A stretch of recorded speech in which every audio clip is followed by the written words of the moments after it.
I am different in any given time. The World Tour was a different time. This time, I am cold. I am emotionless. I am zen, at peace, ready for war.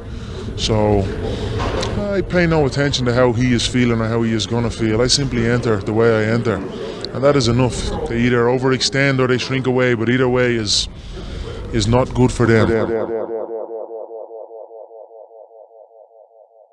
In fantasy, it's not just about winning games. It's also about scoring points. If you start off the season at 0-3, that's a bad start. But at the very least, you've given yourself a chance to catch up in the standings if you've scored a minimum of 85 to 87 points, right? The bottom three scorers in the league are as follows. Hensel with 684, Ed with 706, and Pedro with 712. Pedro averaging 79 points a game, Ed at 78, and Hensel at 76. The team above Pedro is Jay, and I don't put him in this category because he has 798. That's almost a whole week's worth of scoring. Jay is averaging out at 87 points a game. Why is this happening to Pedro? Why is he incapable of scoring points? Well, the start that the Cincinnati Bengals had didn't help. Joe Burrow didn't do much the first couple of weeks in the season. The situation, let's call it that, the situation with the Las Vegas Raiders, Josh Jacobs and Devontae Adams not adding up to much there, and the Week 4 injury that he had to James Conner as well, and his fourth selection in the fantasy draft, Dameon Pierce, who was decent last season before he got hurt. He's only gotten one touchdown so far this season and 41 total points. So sorry, Pedro, so sorry. And his selection, his keeper, Jalen Waddle, hasn't done much, even with the production that Miami's having this season, and Jalen Waddle not doing that much at all. Why is this happening to Hensel? Well, there's plenty reasons as to why Hensel isn't scoring either. His second selection, Najee Harris, just 55 points this season, and he's getting carries. Tony Pollard, yes, Tony Pollard. Jason. That hasn't worked out because it seems like Tony Pollard needs to be fresh in order to be effective, because he's only got 2 touchdowns, and that was in week 1. He's been getting yardage, but it seems like he's not getting any goal line carries. I don't know what it is, but Tony Pollard is not working out. Chris Olave, another disappointing performance this season for Hensel. And one of the main reasons why Hensel hasn't been able to score any points is Trevor Lawrence, who, as I told you at the beginning of the season, I was considering him as a quarterback selection if I would have punted the position and not picked Josh Allen with my third selection. He's ranked 17th, and he hasn't scored over 20 points yet this season.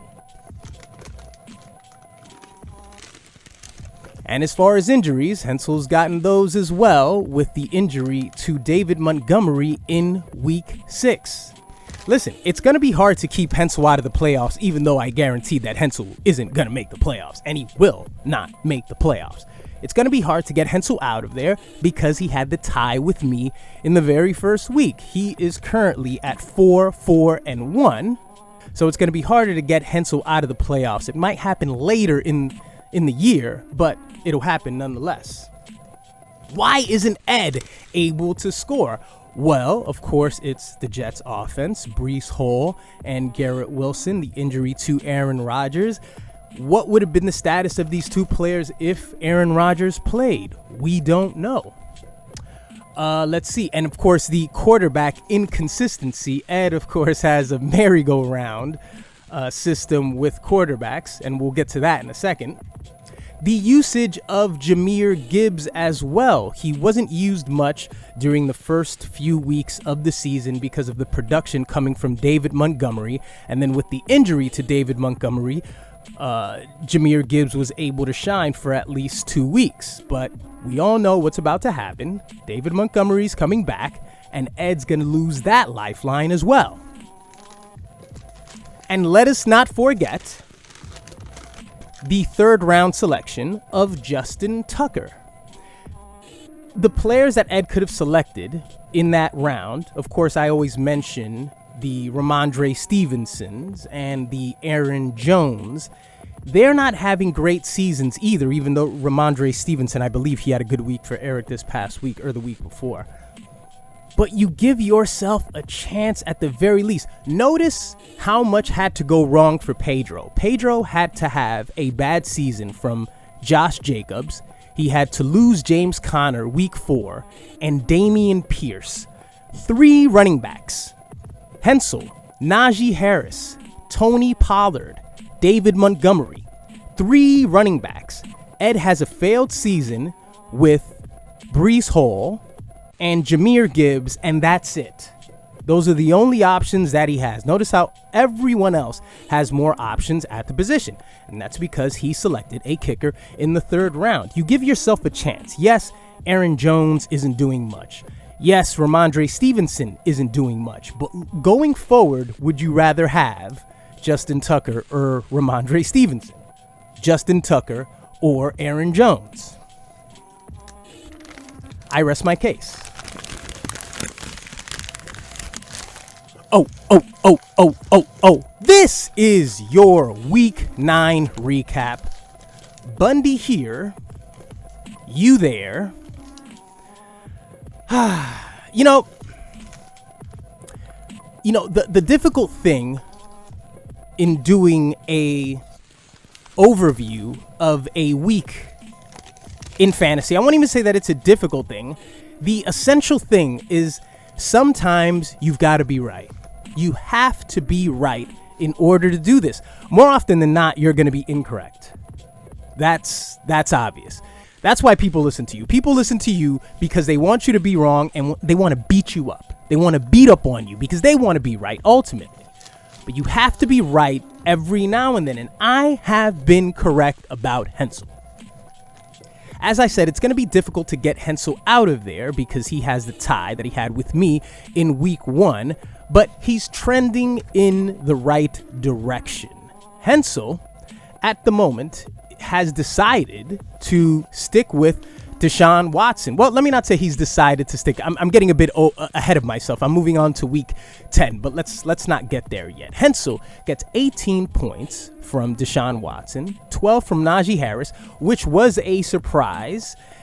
But at the time when it happened, I knew that Hensel's team wasn't going to do much. And in my mind, I had a 30-point victory in mind, and I almost got it. I didn't get it, but I did win 107-81, giving me the Kirk Cameron Award for fantasy excellence. An injury to Dallas Goedert, which I was very happy to see that happen. Chris Olave, I predicted that Chris Olave would have a good game, and of course he did, scoring his 2nd touchdown of the season, just 10 points. Of course, he just doesn't get a lot of yardage. He just doesn't get there. He has at least he has 200-yard performances, but that was in the first month of the season. Surprise pickup for Hensel, picking up Demario Douglas, because he had Kendrick Bourne before, so I guess he figures he'd put in his replacement. At least gets 5 points from him. And hey, look, credit to Hensel. I looked at Hensel's team throughout the week, and Hensel hadn't updated his lineup. I think he did it Sunday morning before I woke up. I think Hensel did it, and I was prepared to put a voice note in and tell Hensel, get up, Prince of Troy. I won't let a stone take my glory. I will not let a stone take my glory. I would have told Hensel, update your team, because I knew this was going to happen anyway, and I want it to happen. in the right way. Over on the other side, you had 24 points from Josh Allen, 18 from Austin Eckler, who didn't look too great for the Monday night game, but at the very least got in there for 2 touchdowns, and at one sequence got like 3 touchdowns, but they were called back. Awful game against the Jets. Kareem Hunt with 9 points. Michael Pittman Jr. with 6. I didn't get the best performance out of Jamar Chase, but you know, what are you going to do? At least a touchdown, another touchdown from Joe Mixon, and what pretty much looks like the best defense in the NFL at the moment in the Ravens. And I would like to personally send a shout out to the commish, who on October 18th at 6:48 a.m., dropped the Ravens defense for whatever reason, and I picked them up, and I will not be putting them down. So this is what's going to happen, folks. This is what's going to happen. Hensel is going to continue to lose games. He does have a better chance now that he has David Montgomery, who out of nowhere has become a RB1. You know, maybe a low-end RB1, but he definitely is an RB1. He's got a better chance with that, and going forward, maybe he'll score more points. I guess there is nowhere to go but up at this point. But Team Bundy is now second place in the division. Moving on to the next game, we have the Floridian Crippler losing to Highlander, the trilogy, 62-70. Okay, you know, when Ed did the Will Levis selection, when he picked up Will Levis, I believe he picked him up Thursday morning for the Thursday night game. Yes, Ed picked him up at 11:33 a.m. He said, you know what? I woke up this morning. I probably listened to some fantasy podcast that said Will Levis, he scored 26 points last week. He's going to do it again. Put him in there. I would have been skeptical to put him in there in a short week. Yes, he got 4 touchdowns against the Atlanta Falcons, by the way. 238 yards and 26 fantasy points, but on a short week, his second game against the Pittsburgh Steelers, who I think were in the teens, opposing quarterbacks. They weren't the worst. And Ed put in Will Levis, and I knew it would be a disaster, but I didn't think it was going to be an 8-point disaster. But come to find out, Sunday, CJ Stroud gets 41 points, 470 yards, 5 touchdowns. He pulled the Camara. He gets 5 touchdowns. Ed will always be a prisoner of the moment. That is something that we know about Ed. Ed is so much a prisoner of the moment that I bet he considered changing his name this week after he lost. Because you remember that he mentioned, as the Floridian Crippler, I'm 1-0. And I bet after this debacle, he's considering changing his name because he's just that impulsive. And Ed will always be titillated. He will always be aroused, tempted to make changes when youthful players have big games that shifts Ed's entire agenda. Ed's team has no identity. It has no identity whatsoever. He's just blowing in the wind. And if next week, this Thursday, the young quarterback for the Panthers gets 40 points, then Ed's going to drop Brock Purdy and he's going to pick him up. You see, I looked at Ed's team before the waivers and I figured, okay, now that CJ Stroud is probably going to be his quarterback throughout the whole season because he scored 41 points, and of course he's going to continue to do this. At the very least, he's going to drop Brock Purdy. But no, Brock Purdy's still there. This is what's going to happen. He's just going to load up his team, just waiting for more young performances and just give himself more of a quarterback controversy. But anyway, of course, Ed would have gotten the victory by a large margin over Andy, who's a mediocre team. Andy is a mediocre team. I mean, That's just the truth. Ed had a 0 from Keontae Ingram.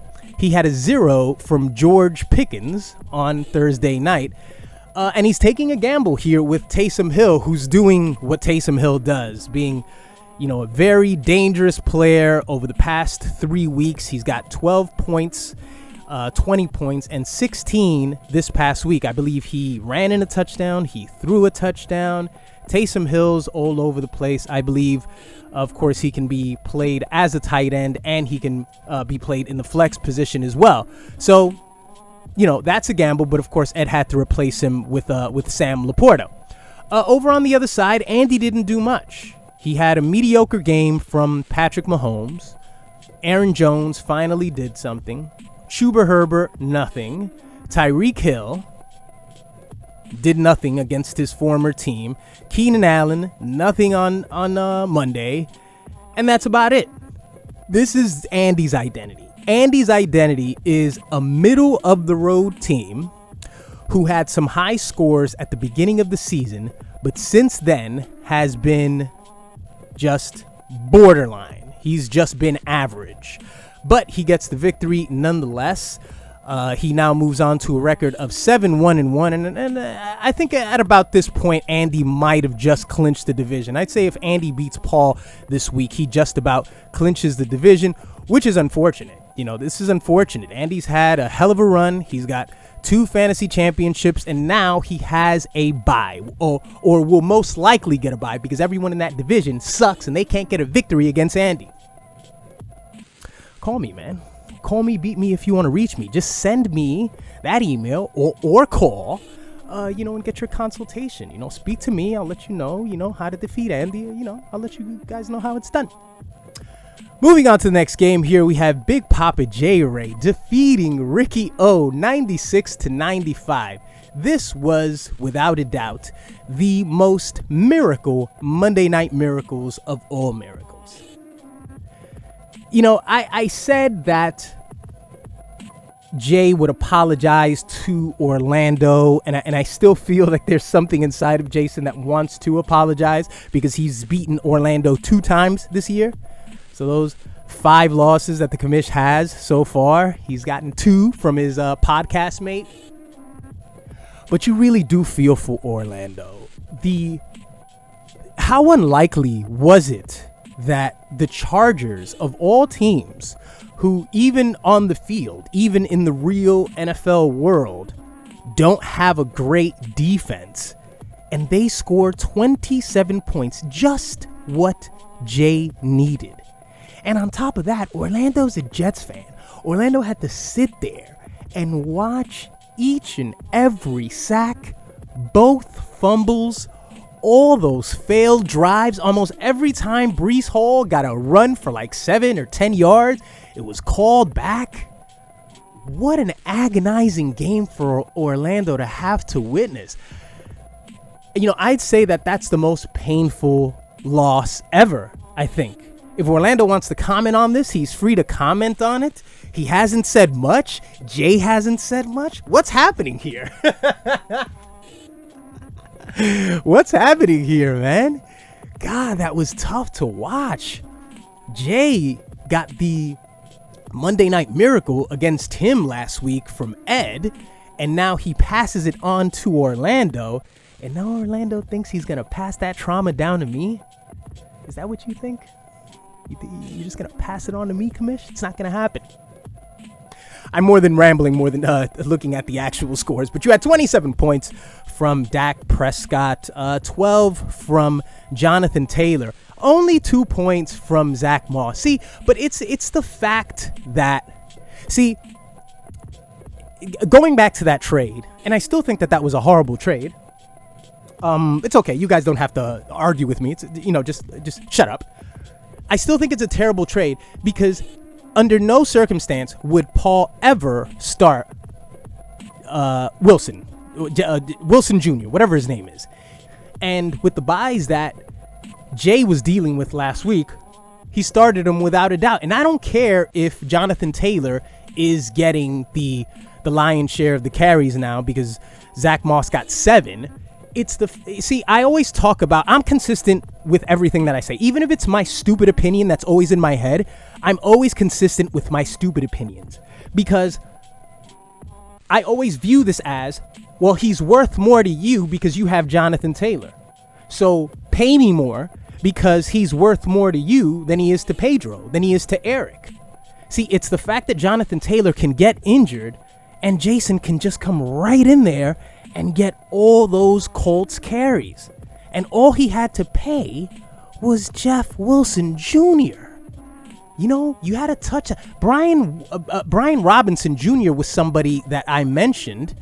And, you know, at the very least, he's got a touchdown this week in week 9. He did something. Paul, anybody?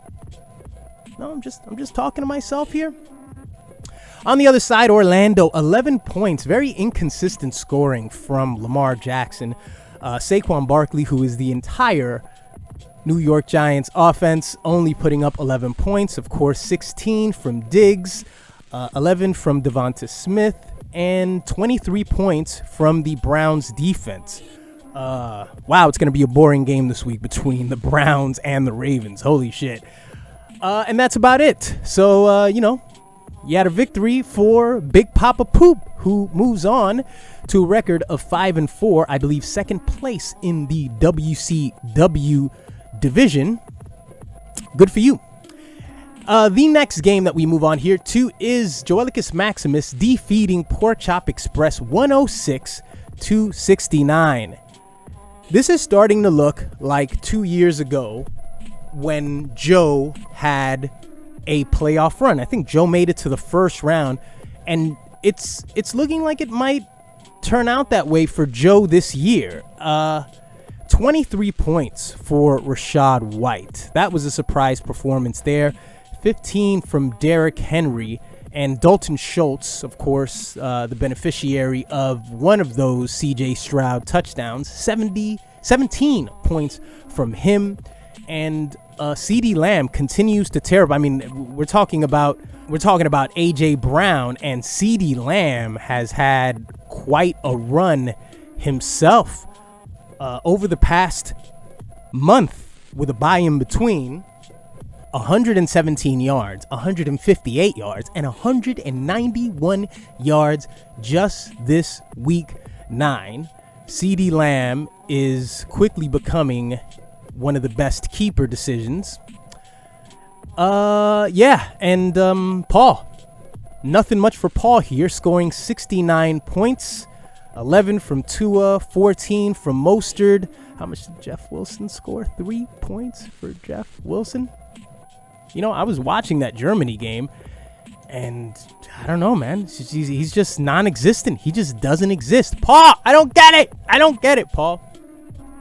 Negative 4 points from the Giants defense. What would make you trust the Giants at all at this point? Outside of Saquon Barkley, no one should ever start the Giants, period. No more starting of the Giants. Did Paul drop? No, he still hasn't dropped them. He still has them on his team. I guess they have some decent matchups later on in the year. Do they? Man, even if they do, I just wouldn't trust the Giants. It just wouldn't surprise you if they failed you. So 69 points from Paul. Yeah, did just about nothing. Bijan Robinson, of course, being underused as Kyle Pitts is underused. What's going on in Atlanta? I sent a trade offer to Paul when he, sent that message, and he said, make me an offer for Bijan. I sent the offer to Paul, and I recanted the offer hours later because I thought about it. I said, no, you know what? I'm being generous with that. If Paul saw that offer, I don't know if Paul thinks that it's generous or not, but I think I was being generous in terms of the year moving forward, considering the fact that Bijan has a bye as well. I think maybe I would have left it there had he not had a bye week 11, but along with the fact that they're not really using him correctly and he's got a bye, and what I was giving up, I said, nah, you know what? I'll just hold on to my players. I'm not going to hold on to this guy just for potential. And it's not like I can hold on to him next year as he was Paul's very first selection. So we move on to the last game. Ewok Rape defeating Jokes on You 97-84. 25 points from Jalen Hurts, 6 from Pacheco, 17 from Gus Edwards, who continues to produce, and I believe this is the first time that Eric benefited from his production. Cooper Kupp, he's got help on the way, as Carson Wentz has been added as the Rams quarterback. I'm not sure when he's going to start. Just 2 points from Adam Thielen. Let's see. Adam Thielen's last 2 games, he stunk it up. Well, he didn't stink up the last game. He got 72 yards. He just didn't get a touchdown. Not a great performance for Adam Thielen. Getting 18. Look at that. 18 points from Ramondre Stevenson, Ed. 18 points. You could have had 18 points on your team right now. Over on the other side, 21 points from Joe Burrow. 21 points from Josh Jacobs, 17 from Cole Kmet, and that was all she wrote for Pedro. I think this was a better week for Pedro than he normally has. What have been Pedro's last couple point totals? I know he scored over 100 points, unlike Hensel. But let's see. Well, he scored 99 last week, and then 56 points before that, and then 65 before that, and then 78 before that, and 71 before that. So, yeah, you know, a decent performance, I guess, considering what Pedro's done on average for the season. And Eric, unfortunately, moves on to a record of 5-3-1. He stays at top of the NWO division. And, of course, it's impressive because he had Christian McCaffrey on a bye. This was the week. This was the week, Pedro, where you could have got him. And you didn't get him. Okay, so let's move on to the standings. At top of the... Shit has to load first. At top of the WCW division, we have Highlander at 7-1-1. Big Papa Poop with 5-4 in the number 2 slot. At number 3 with a record of 5-4, Joelicus Maximus. And with a record of 5-4, Pork Chop Express. And at the bottom of the division with a record of 5-4 is Ricky O. Is this the first time I think I've ever seen Orlando at the bottom of a division? Orlando, we might have to examine why your team is failing next week, especially after your loss, huh? You know, then we can really have a conversation about it. Over in the NWO division, we have Ewok Rape with a record of 5-3-1. The Toronto Bundy with 4-4-1. Plathanos at your mother's house. Such a long name. Hensel's never gonna change that name. It's always Plathanos at your mother's house. It's like, it's like a parody at this point. It's like what if it don't be a menace to society while drinking your juice in the hood. Is that what Hensel's trying to pull off here? I'm not sure. Jokes on You in the 4th slot with 3-6. And the Floridian Crippler at the bottom of the division, where he'll most likely stay, at 3-6 as well. The top scorers in the league are as follows. We have Ewok Rape with 908. Joelicus Maximus second with 866. Tied up with Pork Chop Express in the 3rd slot with 866. Then it's Highlander the Trilogy with 849. And the Toronto Bundy in the 5th slot with 834. Andy, I'm right there. I'm right behind you, Andy. Creeping up on you, nigga. I'm pulling up on you, nigga. As far as this week, I crumbled up my paper, so I'm not able to give you the buys. As far as this week, the buys are the Chiefs, the Rams, Eagles, and the Dolphins. So that puts a few of you at a huge disadvantage, as you have players like Patrick Mahomes, Cooper Kupp, A.J. Brown, Devonta Smith, Tua, Hill, Puka Nacua, many players on a bye at the moment. And we've got a matchup here with Ricky O. Look, I'm going to lay this out for you, Orlando. If I have a lead, and of course I have to have the lead. If I don't have the lead against you going into Monday night, you of course can neutralize me because you have James Cook. I'm assuming you'll start James Cook, even though he hasn't really, been used much. James Cook, Dalton Kincaid, and of course Stephon Diggs. You can neutralize me with those players, but if I have a lead of, I'd say, 25 to 30. If I have a lead of 25 to 30, I should pull this victory off. But if I'm not winning, if it's a 5-point difference, I'm in trouble. I need to have a large victory going into the Monday night games. If it's something crazy like 50, you're done. It's over for you, dog. And it's possible. It's possible that that could happen. You know, I like the fact that the Ravens are up against the Browns. It's going to be a very boring defensive game. I'm expecting it to be. I wouldn't mind if Mark Andrews just gets some yardage, you know, maybe gets a little touchy, a little, you know, you hit him off with a little touchy. That's cool. But, you know, let's not go crazy. Let's not go crazy. I don't think there's going to be a lot of production there on either side of the ball. That's why I'm not starting. Kareem Hunt. So I don't know. You know, you've got Saquon Barkley against the Dallas Cowboys, and you're starting the Dallas Cowboys because they're a very good defense. How's that going to work out for you, Orlando? What are you expecting from Saquon Barkley exactly that you've decided to start the defense against him? I don't know. The only thing that could really fuck me up is if Jamar Chase does not play. If Jamar Chase doesn't play, you know, just for a little bit of security, and I think I'd play him. I picked up Tyler Boyd this morning. I'm not too excited about that, but maybe he gets a red zone touchdown. You know, maybe I get lucky with Tyler Boyd. That's if I decide to play him. But the reports are looking like Chase may play. I know he had that back injury. But, you know, let's hope for the best, Orlando. I know you're hoping for him to play. The next game is Highlander against Pork Chop Express. A lot of buys here, and I think it's funny. Andy didn't even bother to do his whole benching players because because a lot of his players aren't even available. He's got more unavailable players here, I think, than anybody. Andy with his number 1 wide receiver not available, his number 3 quarterback not available, his number 1 kicker not available, picking up Nick Folk, hoping to get some little bit of Bundy success, huh? Is that what you're looking for, Andy? Is that what you're searching for? Paul on the other side here doesn't have as many players on him. No. Look, he's with Travis Kelce. Not sure if he was going to play Tua either way, especially after that performance last week.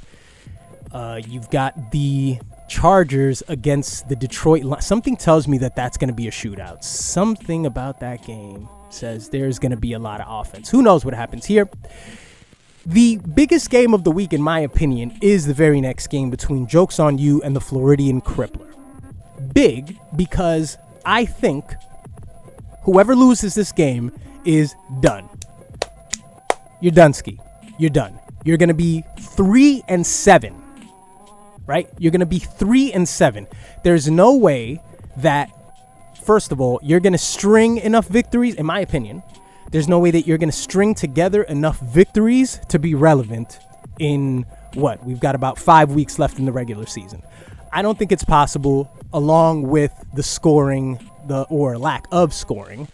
But I'm going to predict a winner here. I'm going to predict a winner for this game. Okay? So Ed, of course, is starting C.J. Stroud.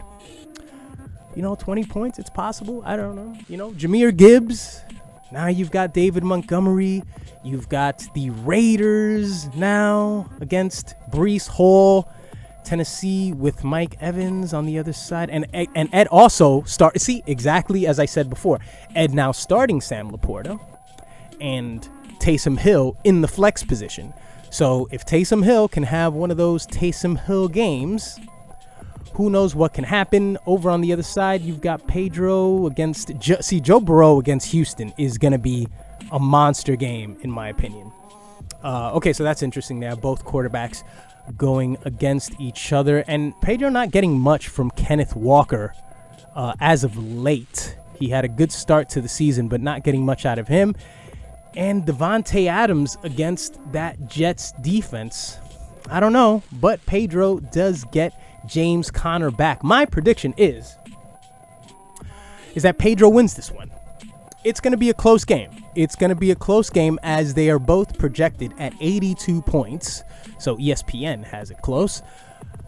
And yeah, I think Pedro will win by a final score of, check this out. Pedro wins by a final score of 87 to 80. 87 to 80, Pedro wins. My prediction is whoever loses this game, you're done. You're pretty much, I mean, I think you're both done, kind of, you know, in a way. You're not as done as I think Hensel is done, but I don't think you guys are done like that, but the loser will be done, if any of that made sense. If any of that jargon made sense. The next game is Big Papa Poop up against Joelicus Maximus. Now, this is a big game for the division here, as the winner will be second place. You know, and I'd kind of like Big Papa Poo to just take this one. You know, somebody needs to contend with Andy. Like, it can't be all this parity in the division outside of Andy. Like, you beat him, he beats him, you beat him, and Andy just runs away with these mediocre victories. Like, guys, come on. Consultations, I'm here, I'm available. Christ. And as I said, Joe with a complete, you know, I'm going to say that if I were Joe, I wouldn't start Jordan Love. I would just go with Sam Howell. I think he's just a better fantasy quarterback. And of course, Joe has the Steelers defense against his quarterback. Is Joe paying attention? Does Joe know? Joe has Travis Etienne on the bench. I'm expecting Joe in 2023 will put Travis Etienne in. No, that's what I'm expecting. But, you know, expectations aren't always, you know, it's not always what you get. And the last game on the board here is Ewok Rape against Plathanos. An unfortunate matchup here, as I don't think Hensel's going to put up much of a fight. But, you know, what are you going to do? Guys, the trade deadline is approaching. When is the goddamn trade deadline? Let's see if I can look up these. Am I going to do this right now? I guess it would be in the settings. Trade rules.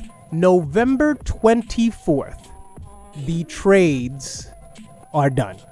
3 a.m., November 24, the trades are no more.